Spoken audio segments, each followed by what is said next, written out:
સુરતના પાંડેસરા વિસ્તારમાં સગર્ભા મહિલાઓના સ્વાસ્થ્યને લગતી ગંભીર બેદરકારીનો મામલો સામે આવ્યો છે।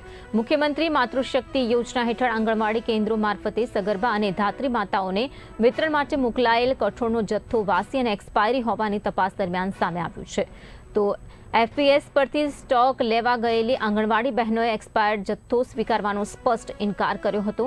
આ ઘટનાની જાણ થતાં બાળ વિકાસ યોજના કચેરીએ તાત્કાલિક વડી કચેરી, સંબંધિત વિભાગ, ગોડાઉન મેનેજર અને એસડીએમને જાણ કરી હતી। તો તપાસમાં ગોડાઉનમાંથી એફપીએસ સુધી પહોંચેલો સ્ટાફ જ એક્સપાયર્ડ હોવાનું સામે આવ્યું હતું। સમગ્ર મામલે પ્રોગ્રામ ઓફિસર દ્વારા રાજ્યકક્ષા તેમજ નાયબ નિયામક અને આસિસ્ટન્ટ મ્યુનિસિપલ કમિશનરને અંગેની જાણ કરાઈ છે। અમારે ત્યાં મુખ્યમંત્રી માતૃશક્તિ યોજનાનો માલ આવે છે, આંગણવાડી મહિલાઓને આપવાનો અને સગર્ભા મહિલાઓને લોકો આપે છે।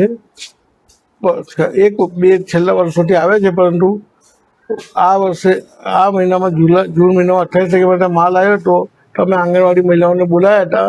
આંગણવાડી મહિલાઓએ એવું કીધું કે આ માલ એક્સપાયર થયો। બીજી દુકાનોમાં અમે તપાસ કરી કે એક્સપાયર થયેલો માલ છે। બીજી આંગણવાડીવાળાએ એમને કીધું અને પછી મારે ત્યાં બી માલને ખોલીને જોયો તો એક્સપાયર થયેલો માલ છે। એટલે આપને અમે રજૂઆત કરી છે, ગોડાઉન મેનેજરને અમે રજૂઆત કરી અને જનરલને બી રજૂઆત કરી કે તમે એમની પાસે લખાવીને લઈ લો, અમે માલ ઉઠાવી લઈશું।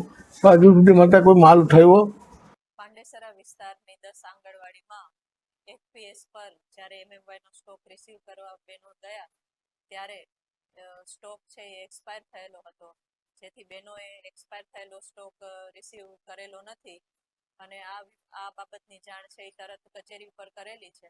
કચેરીને જાણ થતાં આ બાબતની નોંધ લેવાય છે અને તરત વડી કચેરી અને વિભાગમાં આ બાબતે જાણ કરેલી છે। તેમજ ગોડાઉન મેનેજર સાથે અને એસડીએમ સર સાથે પણ આ બાબતની ચર્ચા થઈ છે અને કાર્યવાહી જથ્થો એટલો પરત લેવાની કાર્યવાહી છે એ હાલ ચાલી રહી છે।